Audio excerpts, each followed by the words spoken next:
வணக்கம் கண்ணுகளா, நீங்கள் எப்படி இருக்கீங்க? நான் ரொம்ப நல்லா இருக்கேன். இன்றைக்கி உருட்டு உளுந்து கன்று வெள்ளை உளுந்து வச்சு உளுந்து வடை எப்படி செய்யறதுன்னு பார்க்கலாம். வாங்க வீடியோக்குள்ளே போகலாம். பாருங்கன்னு, உளுந்து வடைக்கு ஒரு பவுல் எடுத்துக்கலாம். அதில் 1 கப்பு உளுந்து எடுத்துக்கலாம். உருட்டு உளுந்து கன்று நல்லா கழுவி ஒரு அரை மணி நேரமாவது ஊறணும். ஊற விட்டு பார்க்கலாம்.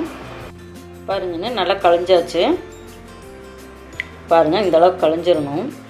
நல்லா ஊறட்டும். பாருங்கன்னு, உளுந்து நல்லா ஊறிடுச்சு. 2 மணி நேரம் ஊறிடுச்சு. இது கூட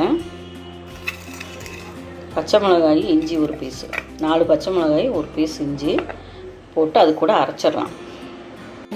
பாருங்கன்னு, நல்லா கெட்டியாக தண்ணியே ஊற்றக்கூடாதுன்னு இந்த மாதிரி ஆட்டணும். இது கூட நம்ம உப்பு போட்டுக்கலாம். வேணால் கொஞ்சம் தண்ணி தெளிக்கலாம், ஊற்றிடாதீங்க. இது கூட நம்ம உப்பு அளவாக கொஞ்சம் போட்டுக்கலாம். பாருங்கள், நல்லா ஆட்டு பண்ணணும்.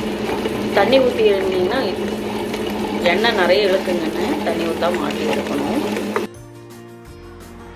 பாருங்கன்னு, சின்ன வெங்காயம், பெரிய வெங்காயம், கருவேப்பிலை, கொத்தமல்லி தழை எல்லாமே பொடியாக அரிஞ்சிருக்கேன். மாவில் கலக்கிடலாம். அதே மாதிரி பெப்பர் ஒரு அரை ஸ்பூன் தான் எடுத்துருக்கேங்கண்ணே. அதையும் உள்ளே போட்டு கலக்கலாம். பச்சரிசி மாவுக்குன்னு ஒரு 2 ஸ்பூன் கலக்கலாம். கூடவே உளுந்து ஊற வைக்கிற போது பச்சரிசி ஊற வச்சாலும் ஒரு ஸ்பூன் ஊற வைக்கலாம். ஊற வைக்கல, அதனால் நான் பச்சரிசி மாவு எடுத்துருக்கேன். அதையும் உள்ளே போட்டுக்கலாம்.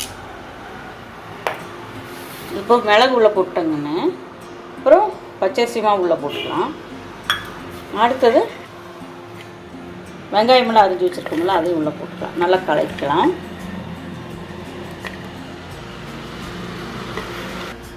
பாருங்கன்னு, மாவு இந்த மாதிரி பிசைஞ்சுக்கணும். ஏன்னா அரிசி மாவு இப்போ தான் கலக்கியிருக்கேன். நல்லா கலக்கணும். கலக்கிட்டு நல்லா கலக்கிட்டேங்கண்ணே. இப்போ என்ன பண்ணால் தண்ணி இப்படி தொட்டுக்கணுங்கண்ணே. தொட்டுட்டு இப்படி கொஞ்சம் இந்த ஓரமாக எடுத்து நல்லா உருண்டை பிடிச்சி இப்போ இந்த விரலில் இப்படி தொட்டு மெதுவாக போடணும்.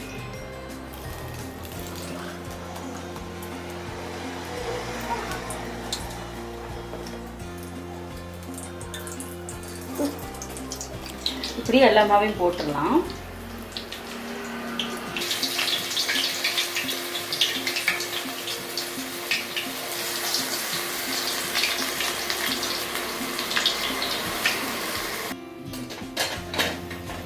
பாருங்கன்னு, அப்படியே லைட்டாக கொதி அடங்கிட்டே வருது. அப்படியே எடுத்துடலாம். பாருங்கன்னு, இந்த மாதிரி கரண்டி வச்சு அப்படி வளைச்சு எடுத்துருங்க.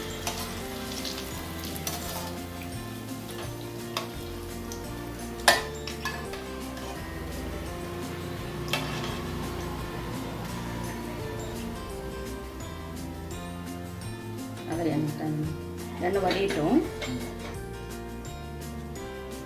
இப்போ இந்த மாதிரி எடுத்து வச்சிடலாம். பாருங்கள், உளுந்து வடை ரெடி ஆயிடுச்சு.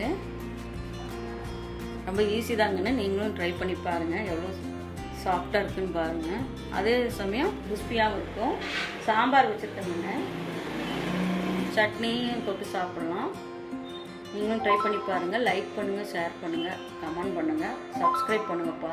பாய்.